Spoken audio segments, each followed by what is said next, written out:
कमली अपने साल भर के बच्चे को लेकर घर से बाहर कदम रखी ही थी कि उसकी सास ने आवाज़ लगाते हुए कहा, सुन रे कमली, काम से लौटते वक्त पंडिताइन की दुकान से आधा किलो नमक लेना ना भूलना। कमली कुछ ही क्षण के लिए ठहरी और हूँ करते हुए अपने रास्ते निकल पड़ी। 2 बच्चों की माँ कमली ठेकेदारों के यहाँ रोज़ भत्ते पर नौकरी करती है। एक दिन भी नहीं गई तो सैलरी कट। जब कमली इस संबंध में बात करती है तो ठेकेदार का बेटा कहता है, मैं तुम्हें सरकारी नौकरी दे रखा है क्या? काम करना है तो करो, वरना जाओ कहीं और काम की तलाश करो। कमली जवाब देती, इतने दिन से काम करते आई हूँ तुम्हारे यहाँ। जब तुम्हारे बाप थे तो पूरा का पूरा महीना का पैसा आता और तुम हो कि। कमली कुछ कहती कि वहाँ मौजूद औरतों में से एक ने उसे इशारा करके अपने पास बुला लिया। सुलेखा ने कहा, क्यों कमली, उस गंवार से क्यों मुँह लगती हो? उसने हमारे तुम्हारे जैसे अक्ल नहीं है। अक्ल होता तो मरते हुए बाप को बचा नहीं लेता। चंद पैसों की खातिर अपने बाप को मार डाला। कमली अंधेरा होने से पहले घर वापस आ गई। आते ही सासू ने पूछा, क्यों रे कमली, पंडिताइन की दुकान से नमक लाई कि नहीं? कहीं दिख नहीं रही। कमली झूठ बोली, पंडिताइन की दुकान बंद था। किसी ने हमें बताया कि वह अपने नैहर चली गई है। सास ने कहा, आज बिना नमक ही साग बनाना पड़ेगा। देख आ रमुआ के बीबी के पास मुझसे भी वो बीते दिन मांग कर 1 तोला नमक ले गई थी, कमबख्त लौटाई नहीं। अब तक कमली की आवाज़ नहीं सुनकर सासू बोली, कहाँ मर गई, कुछ ना बोल रही है। कमली ने अपना हाथ मुंह धोते हुए आवाज़ लगाई, आ रही हूँ, क्यों चिल्ला रही हो? चिल्लाऊं क्यों नहीं, इतनी देर से बकबक किए जा रही हूँ और एक शब्द बोलने का नाम नहीं ले रही है। कमली अपना पैर पटकते हुए आई और सास के पास आकर खड़ी हो गई। खड़ी ही रहेगी, जा रमुआ के बीबी के पास 1 तोला नमक लेती आ।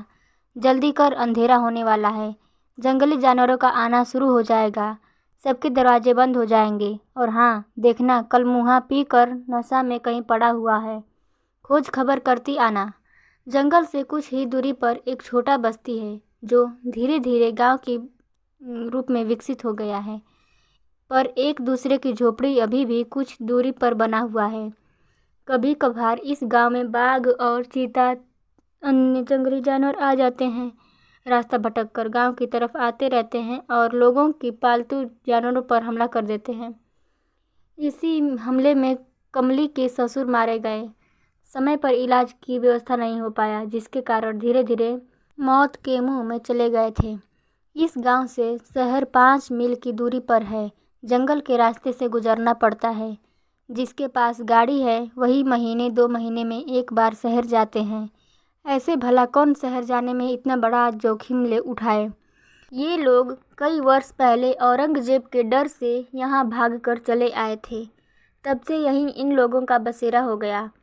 इस तरह के छोटे छोटे गांव 8-10 होंगे जो जंगल के पास ही हैं। इस गांव की आबादी लोगों के बढ़ने से पहले ही जानवरों के शिकार हो जाते हैं, क्योंकि शहद और मछली की तलाश में अपने गांव से दूर चले जाते हैं। कुछ रास्ता भटक जाते हैं तो कुछ शेरों के शिकार हो जाते हैं। बच भी जाते हैं तो किसी काम के नहीं रहते। कमली 1 तोला नमक लेकर अपने पति रामस्वरूप को खोजने निकल पड़ी। जानवरों के आने के खतरे का डर लग रहा था। सभी जगह रामस्वरूप को खोज लिया पर कहीं नहीं दिखाई दिया। कमली ने सोचा, जिंदा रहा तो आएगा, नहीं तो। दरवाज़ा खोलकर कमली अंदर गई। दोनों बेटे के साथ उसकी सास सो रही थी। सामने खटिया पर सुबह का सूखा रोटी पड़ा हुआ था। उसने सोचा वही खाकर अपनी भूख मिटा लिया होगा। कितनी रात इन लोगों ने बिना खाए सो गए थे। उसकी आंख लगी ही थी कि बच्चे की रोने की आवाज़ सुनकर जगी। अपने 1 साल के बच्चे को तेंदुए दबा कर ले जा रहा था। इसने घर में रखे भाले से उसके ऊपर वार कर दिया। तेंदुए ने बच्चे को छोड़कर उस महिला पर हमला कर दिया। कमली घायल होकर जमीन पर गिर पड़ी। उन लोगों की आवाज़ सुनकर आसपास के घरों से आदमी अपने हथियार लेकर दौड़ते हुए आए। तेंदुए डर कर भाग गया, पर कमली खून से लथपथ जमीन पर गिर पड़ी थी। कमली की सांसें कम होती जा रही थी और अंततः वह अपने बच्चे को छोड़कर सदा के लिए अपनी आंखें बंद कर ली। उसका पति रामस्वरूप अब भी नशे में धुत अपनी पत्नी कमली को एक बार देखा और खटिया पर लुढ़क गया। इस वीडियो पर आपकी क्या राय है, हमें कमेंट करके ज़रूर बताएं। दोस्तों, माँ की ममता के आगे कोई भी ताकत छोटी पड़ जाती है।